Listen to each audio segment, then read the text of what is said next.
Oke. Halo, assalamualaikum. Kenalkan, nama saya Farah Arya. Saya di sini akan menjelaskan konsep eksponen pada kita teman-teman semua sebagai ujian praktek matematika wajib di SMA Negeri 17 Garut. Oke, mari kita langsung saja, gitu ya, masuk. Nah, apa itu eksponen dan bagaimana menyelesaikannya? Nah, itu kita akan singkirkan dulu, gitu. Kita harus mengerti dulu eksponen itu gimana sih gitu. Apa manfaatnya dalam kehidupan sehari-hari. Contoh penggunaan eksponen itu seperti apa gitu ya. Supaya kita bisa menyelesaikan soal-soal seperti ini. Misalnya. Mungkin di antara teman-teman ada yang sudah pernah melihat soal seperti ini. 5 pangkat 4 gitu. Ya. Nah, ini hasilnya adalah 625. Nah, tapi gimana nih cara menyelesaikannya gitu? Kenapa bisa jadi 625? Bukan 20. Nah, ini awas ya. Bukan 20 jawabannya ya. Nah, oke. Jadi sebelum dari itu, kita akan thought eksperimen dulu. Oke? Pertama, kita akan masuk. Bayangkan kita berada di sebuah laboratorium. Kita itu sedang mengamati satu spesies apa namanya, bakteri. Nah, seperti ini. Ini misalkan ya. Nah, bakteri ini berkembang biak dalam 1 jam itu membelah diri gitu menjadi dua. Karena kan bakteri membelah dirinya yaitu aseksual gitu kan. Jadi tidak kawin tapi membelah diri. Sehingga yang belahannya itu menjadi satu kesatuan yang bisa berdiri sendiri gitu. Nah, anggap misalnya udah 1 jam nih, misalnya kita terbelah bakterinya menjadi dua. Nah, oke, di sini saya tulis ya supaya nggak pusing. Setiap 1 jam bakteri itu membelah menjadi dua. Oke.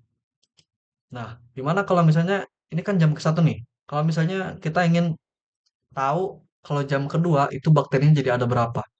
Gampang dong ya kan? Kita tinggal belah aja dua-duanya. Yang kiri belah, yang kanan belah. Sehingga hasilnya ada 4 gitu kan. Boom, kita belah. Ini bayangkan dibelah gitu kan. Set. Nah, ini untuk jam kedua, gitu kan. Jadi bakterinya yang kanan dibelah, yang kiri juga dibelah sehingga ada jadi 4. Ya. Nah, gimana kalau misalnya jam ketiga nih? Gampang nggak sih? Kita belah aja semuanya gitu kan. Empat-empatnya ini kita belah. Sehingga ada berapa bakteri? Nggak ada 8 bakteri. Gitu. Ini jam ketiga ya. Nah, gimana kalau kita pengen tahu jam keempat, tapi nggak perlu pakai gambar gitu loh. Kita hitung gimana caranya gitu. Pengen dihitung tapi kan kalau digambar banyak nih. 4, ini ada 4, di sini ada 4, jadi 8 gitu kan. 8-8-nya dibelah sehingga buktinya jadi banyak banget, gambarnya jadi banyak gitu kan.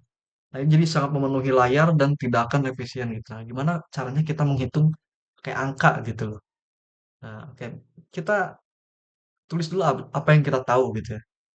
Tadi jam ke 1, bakterinya kan ada satu ya awalnya, terbelah sehingga hasilnya menjadi dua. Jadi jam ke 1 itu totalnya ada dua dari satu gitu. Dari satu membelah menjadi dua. Kalau ditulis mungkin akan seperti ini gitu ya. Nah sekarang untuk jam kedua nih, boom. Nah jam kedua bakterinya awalnya ada dua gitu kan. Terus dibelah lagi dua-duanya dibelah sehingga hasilnya menjadi empat. Jam ketiga pun sama gitu kan. Eh, bakterinya awalnya ada 4 gitu kan. Terus dibelah lagi empat-empatnya sehingga hasilnya menjadi 8 gitu kan. Kalau ditulis seperti ini, 2 pangkat 3 sama dengan 8. Nah, gimana kalau 4 gitu kan? Oke, sini sebagai pembuktian gitu kan ya. Ini di sini kita biar nggak lupa gitu kan. 2 pangkat 3 itu sama dengan 8. Berarti, nah ini gitu. Oke, sekarang bagaimana kalau jam keempat gitu? Ini kalau teman-teman lihat di sini jam ketiga. Nah, berarti kalau jam ketiga duanya ada tiga. Kalau jam kedua duanya ada dua. Kalau jam ke satu duanya ada satu. Duanya ini berarti membelahnya gitu loh. Kita bisa lihat nggak di sini? Duanya ada satu gitu kan. 2 pangkat 1 berarti duanya ada satu. Kalau 2 pangkat 2 berarti duanya ada dua. Kalau 2 kali 2 ya duanya ada dua berarti dua sama dua. Dua dikali dua 4 gitu kan hasilnya. Tuh. Ini jam ketiga ya. Nah, Kalau jam ketiga, berarti 2 dikali 2 dikali 2 gitu kan. Berarti ada 8 gitu kan ya. 2 kali 2 4, 4 kali 2 8. Kalau jam keempat, ya berarti ya duanya ada 4 gitu. Udah berarti 2 dikali 2 dikali 2 dikali 2 sehingga hasilnya adalah streng 16 gitu kan. Sama aja tuh. Ini sebagai pembuktiannya gitu kan. Hmm. Jadi 2 pangkat 4 itu 16. Nah, jadi kita tahu nih sekarang jam keempat bakterinya kalau membelah terus itu bakal ada 16. Nih, kalau kita hitung caranya seperti ini gitu. Nah, gimana kalau misalnya jam kelima misalnya? Ya udah berarti duanya ada 5 gitu kan. 2 pangkat 5, duanya ada 5. Membelah duanya itu ada 5 kali gitu. Sehingga 2 kali 2 kali 2 kali 2 kali 2. Nah, kita skip aja hitung-hitungannya gampang ini cara ngitungnya. 16 aja kali 2 gitu kan. Kan ini kita sudah tahu kalau 2 kali 2 kali 2 kali 2 itu 4 gitu kan. Sama dengan 2 pangkat 4. Ya udah kita tulis aja 2 pangkat 4 dikali 2 gitu kan. Sehingga 2 pangkat 4 kan kita sudah ketahui hasilnya ada 16. Ya udah berarti 16 aja dikali 2. Kita ganti gitu kan. 16 kali 2 gampang nih tinggal ya nggak perlu dihitung sebenarnya ya. Hasilnya adalah 32 gitu. Nah, inilah kekuatan menghitung seperti ini. Ini kalau 32 masih bisa digambar, mungkin masih bisa digambar gitu kan. 32 di layar semuanya. Tapi gimana kalau misalnya jam ke-15 kan banyak banget tuh. Atau jam ke 200 misalnya. Kan itu nggak mungkin gitu kan kalau ditulis semuanya gitu kan digambar. Karena pasti akan banyak banget gitu. Nah, gimana cara menghitungnya gitu. Kalau kita hitung pakai gambar, nggak mungkin. Karena kebanyakan gitu. Nah, caranya ya udah, berarti kita kan sudah tahu nih, 2 pangkat 5 itu sama dengan 32. Tadi jam kelima ya, jam kelima itu bakterinya semuanya totalnya ada 32. Nah, kita lihat di sini, 2 pangkat 15. 15 bisa dibagi nggak? Bisa kan? 15 yang hasilnya bulat dan yang paling kecil pembaginya yaitu 3. Karena kalau dibagi 2 bisa sebenarnya, tapi jadi 7,5. Masa iya? 2 pangkat 7,5 bisa? Apakah bisa? Bisa, tapi pusing ngerjainnya gitu. Jadi kita pakai yang bulat aja. 2 pangkat 5 berarti ada 3 gitu kan. 2 pangkat 5-nya ada 3 karena 5 ditambah 5 ditambah 5 sama dengan 15 gitu. Nah, ngerti nggak? Jadi 2 pangkat 5-nya itu ada 3 kalau kita pengen ngitung 2 pangkat 15. Kalau ditulis jadi seperti ini. Hmm. Benarkah seperti ini? Benar. Karena di sini 2 pangkat 15 sama dengan 2 pangkat 5 ada 3 2 pangkat 5-nya. Jadi 2 pangkat 5 pangkat 3 atau dikali 3 lah istilahnya. Supaya nggak pusing nih saya tulis nih. Seperti ini. Boom. Sama aja kan? Nah, 2 pangkat 5 kita sudah ketahui gitu kan. Hasilnya adalah 32. Ya udah, kita masukin aja di sini. Jadi 32. Boom. Nah, kalau sudah seperti ini gampang kita bisa quadrat gitu kan ya. 32 kali 32 kali 32 gitu kan satu-satu. Kalau seperti ini gampang cara ngitungnya. Sehingga nanti akan didapat hasilnya adalah besar banget kan? 32.768. Ini tuh sangat banyak sekali gitu kan. Tapi kalau dalam laboratorium wajar banyak segitu karena bakteri itu kan sangat kecil gitu. Kalau kita hitung satu persatu nggak mungkin. Makanya kita pakai matematika. Jadi kita bisa tahu nih bakteri di dalam petri disknya itu ada berapa gitu. Tanpa kita hitung satu-satu kan nggak mungkin. Kita hitung-hitung pakai teleskop atau mikroskop gitu kan ya. Oh, ini satu, dua, tiga, empat nggak mungkin kebanyakan gitu kan ya. Sehingga kita pakai matematika aja yang lebih gampang. Nah ini semua bisa mungkin diselesaikan karena ada yang namanya konsep ini apa eksponen gitu ya. Nah ini yang akan kita pelajari. Seperti contoh misalnya kita pengen seperti yang saya bilang tadi ya. Misal kita pengen cari jam ke 200 atau ke 20 gitu atau ke 1000 gitu kan atau 1 minggu gitu kan. 1 minggu berapa jam tuh?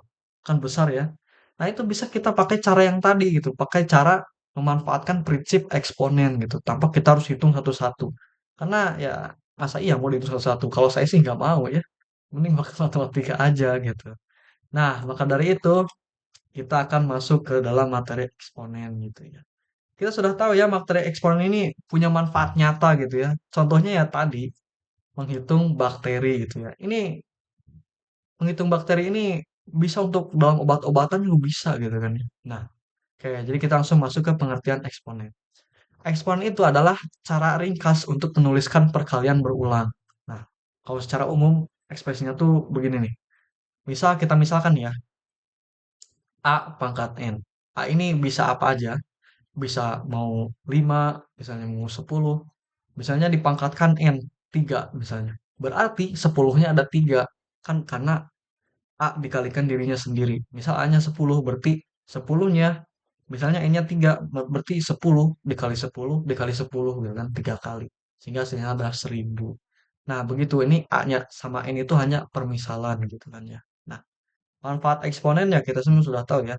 Untuk menyederhanakan perhitungan yang kompleks yang banyak banget gitu kan. Dan memodelkan fenomena pertumbuhan atau peluruhan yang bersifat eksponensial seperti tadi. Tadi kan bakterinya, nah itu yang namanya eksponensial gitu. Jadi tumbuhnya tuh secara eksponensial, enggak kawin gitu kan ya. Nah, sebagai contoh nih, misal dalam fisika nih, mungkin kalian belum belajar ya, tapi mungkin akan belajar apa namanya materi tentang bilangan notasi ilmiah, sorry bukan bilangan, notasi ilmiah. Nah, notasi ilmiah itu seperti ini misalnya. Ini kan ada 50 miliar misalnya. 50 miliar, besar banget kan. Nolnya ada berapa tuh? Ada 10 gitu kan. Misalnya kita ingin menuliskan 50 miliar dalam perhitungan gitu kan, pasti banyak banget gitu nolnya. Kita terus nol, nol, nol, nol gitu kan, nulis 10 kali gitu kan. Sehingga ya jadi pusing gitu. Gimana caranya supaya simple gitu nulisnya? Ya bisa dibuat dengan cara eksponen seperti ini. 50 dikali 10 pangkat 9. Itu artinya 10 dikali 10 dikali 10 dikali 10 9 kali. Hasilnya sama aja 50 miliar. Tapi lihat penulisannya menjadi lebih sedikit gitu, lebih simpel. Nah itu fungsi eksponen salah satunya. Dan banyak lagi sebenarnya fungsi eksponen. Kalau dibahas satu-satu nggak akan selesai-selesai gitu ya. Nah maka dari itu kita akan langsung ke sifat-sifat eksponennya. Oke. Nah, jadi di sini ada satu 2 3 4 5 6 7 ya pokoknya ini yang ada di layar ya. Ini sebenarnya sifat-sifat yang umum yang ada gitu, yang biasa dipakai gitu. Oke, kita langsung ke yang pertama aja ya. Kita bahas dulu ya sifat-sifat sebenarnya. Di sini ditulis A pangkat M dikali A pangkat N sama dengan A pangkat M ditambah N. Ini sebenarnya sama aja kayak yang tadi. Misal bakteri kita punya bakteri misalnya jam ketiga misalnya dikali jam yang kedua, ya udah berarti jam ketiganya ditambah jam kedua gitu kan, ya enggak, ya udah berarti yang tiga tambah duanya nggak masukin aja di atas dua pangkat tiga tambah dua berarti dua pangkat lima kita semua tadi tahu kan ya, dua pangkat dua lima kali gitu kan, dua dikali dua lima kali gitu sehingga hasilnya adalah 32 gitu. Ini berlaku gitu ya. Ini sifat-sifatnya untuk apa sih? Untuk mempermudah kalau kita dalam perhitungan nanti gitu. Nah, yang kedua nih, ada nih pembagian. A pangkat M dibagi A pangkat N sama dengan A pangkat M dikurangi N. Ini sama kayak yang tadi juga, kita pakai yang tadi aja terus gitu ya. Misalkan pada jam ketiga nih, dibagi jam kedua, berarti dikurangi aja dong. Tiga, jam ketiganya dikurangi jam kedua gitu. Sehingga hasilnya adalah jam ke satu ya kan? Sisanya satu kan, berarti 2 pangkat satu gitu kan. Nah, kalau kita kerjakan nih secara matematika, bisa 2 pangkat 3 itu berarti 2 kali 2 kali 2. Kalau yang 2 pangkat 2 berarti 2 kali 2. Nah, itu bisa dicoret kan? 2 pangkat 2 coret. 2 kali 2 coret, yang di bawahnya coret. Sehingga sisanya adalah 2. Sehingga sini adalah 2 gitu kan. Tapi ini ada syaratnya nih. Syaratnya A-nya atau bilangan yang di bawahnya itu nggak boleh nol. Karena kalau nol nanti menjadi tidak valid gitu kan. Oke, nah sekarang perkalian. Nah, ini perkalian. Kalau kalian memperhatikan tadi, ini yang perkalian ini sama ketika kita mau menghitung jam ke-15 gitu kan. Ada jam 15 itu kan 3 dikali 5 gitu kan. Nah, ini bisa seperti ini. Kalau di sini contohnya 3 kali 2 gitu ya. Oke, kita tulis dulu. Kita bahas dulu. A pangkat M dikalikan N gitu kan. Sama aja sama dengan A pangkat M dikalikan N. Misal di sini A pangkat M-nya adalah 2 pangkat 3 misalnya. Lalu N-nya adalah 2. Berarti ini di dalam kurung ini berarti tinggal dikali aja pangkatnya. 3 dikali 2 sehingga hasilnya adalah 6. tetap 2 pangkat 6 gitu Mas, sorry ya. Tapi ini ada syaratnya, syaratnya adalah A-nya itu nggak boleh sama dengan nol, sama gitu ya. Oh ya, ini kebalik ya sebenarnya. Yang B tidak sama dengan nol itu untuk yang eh, pembagian gitu ya. Oke. Nah, di sini ada nih A pangkat nol. A pangkat nol apa gitu kan? A pangkat nol. A pangkat nol sama dengan satu, kok bisa gitu ya. Nah, ini sebenarnya pembuktian matematika aja sih. Misalkan kita punya pangkat 2 pangkat 3 dibagi 2 pangkat 3. Itu kan kalau apapun yang dibagikan dengan hal yang sama, itu hasilnya adalah sama dengan satu. Maka dari itu, pangkat nol sama dengan satu juga. Tapi ada syaratnya, sama A-nya tidak boleh sama dengan nol. Nah, di sini nih. Oh ya, ini tadi, sorry ya, ini yang sifat-sifat eksponen yang bagian pembagian, itu bukan A pangkat N, tapi B pangkat N. Tipe salah ya. Oke, lalu yang keempat ada nih, A pangkat negatif N. Nah, kalau ini sifatnya terbalik gitu. Jadi satu per A pangkat N. Kalau misalkan nih kita eh, jam ke negatif 3, berarti yang dari awalnya kita dibalikan gitu, sehingga hasilnya menjadi negatif 3 gitu. Nah, kalau dibuktikan secara matematika, hasilnya menjadi seperti ini. Misal, kita punya jam kedua gitu kan, dibagi oleh jam ketiga. Berarti jadi negatif dong hasilnya. Jadi negatif satu gitu kan. Tapi negatif satu, gimana caranya supaya ditulis jadi positif? Caranya adalah disimpan di bawah sebagai pembagi gitu kan. Jadi jawabannya adalah satu per 2 pangkat satu gitu kan. Nah, tapi syaratnya ada syaratnya juga, A-nya gak boleh sama dengan nol. Nah, kalau ini yang kedua ini nih, A pangkat satu per 2 sama A pangkat M per N, itu sangat berkaitan dengan logaritma gitu ya. Di sini saya masukkan saja contoh operasi matematikanya gitu ya. 2 pangkat satu per 2 sama dengan 2 akar 2 gitu kan. Nah, ini bisa dibahas nanti ketika membahas logaritma gitu ya. Karena sebenarnya ya wajib juga sih belajar ini, tapi ini sangat berkaitan erat dengan logaritma gitu ya. Kita akan membahas eksponen yang dasarnya saja dulu. Oke, sifat eksponennya sudah dijelaskan gitu ya. Ini bisa di screenshot atau ditulis bebas. Nah, supaya lebih paham, kita akan ke latihan soal nih. Saya sudah buat contoh latihan soalnya. Satu, 2, 3, 4, 5, 6, 7. Mungkin sama teman-teman bisa dikerjakan sendiri gitu ya. Menggunakan sifat-sifat yang tadi gitu. Dikerjakan gitu. Cari sifat hasil paling sederhananya. Sebagai apa namanya, contoh gitu ya, gambaran. Gimana sih cara ngerjainnya gitu. Saya akan coba kerjakan nomor satu. Nah, di sini kita punya 2 pangkat 5 dikali 2 pangkat 3. Ini kita pakai sifat yang tadi, yang perkalian itu. Nah, ya udah berarti tinggal ditambah aja 5 ditambah 3. 2 pangkat 5 ditambah 3. Kita tambahkan dulu, masukkan dulu yang tambahannya. Berarti 2 pangkat 8. Sini 2 pangkat 8 kebanyakan gitu kan ya. Tapi gak apa-apa, kita tulis dulu biar nggak pusing. 2 kali 2 kali 2 kali 2 terus 8 kali gitu kan. Nah, di sini kita bisa sederhanakan 2 pangkat 4 gitu kan, atau duanya yang ada 4 itu hasilnya kan kita sudah tahu ya, hasilnya adalah 16. Nah, 8 itu 4 dibagi 2, ya udah berarti 16-nya aja ada 2 gitu kan. 16 dikali 16. Kan 2 pangkat 4 ada 2 2 pangkat 4-nya. Sehingga ya udah kalau 16 kali 16 gampang gitu kan ngitungnya. Nggak perlu satu-satu. Nah, kalau udah seperti ini 16 kali 16 tinggal dikotret aja gampang. 16 kali 16. Nggak perlu dikotret pun bisa sebenarnya ya. Hasilnya adalah 256. Ini hasil jawaban yang benar gitu untuk nomor satu. Anggap aja itu bonus ya. Nanti nomor 2 sampai 7 itu dikerjakan oleh sendiri gitu ya. Nah, kalau misalnya kalian sudah bisa nih mengerjakan, nanti kalian cek di kalkulator. Tapi jangan nge-cheat ya. Kalau ketika mengerjakan, kerjakan dulu sendiri. Gak apa-apa, salah pun gak apa-apa. Yang penting kita mengerti. Nah, kalau sudah boleh dicek gitu, apakah benar atau tidak. Kalau misalnya kalian sudah bisa menjawab dengan benar gitu. Sini saya ada satu soal yang sangat susah gitu. Sebagai pembuktian. Ini sebenarnya kan udah paham belum sih sama apa yang dijelasin gitu. Ini ada soal ultimate. Wah. Ini soal yang akan menguji gitu. Kalian udah mengerti atau belum nih? Sifat eksponen itu apa gitu dan seperti apa? Kalau kalian bisa mengerjakan ini, kalian cek gitu dan jawabannya benar. Nah, maka saya yakin kalian sudah bisa mengerjakan soal eksponen. Karena eksponen itu sangat-sangat penting gitu ya, dasar.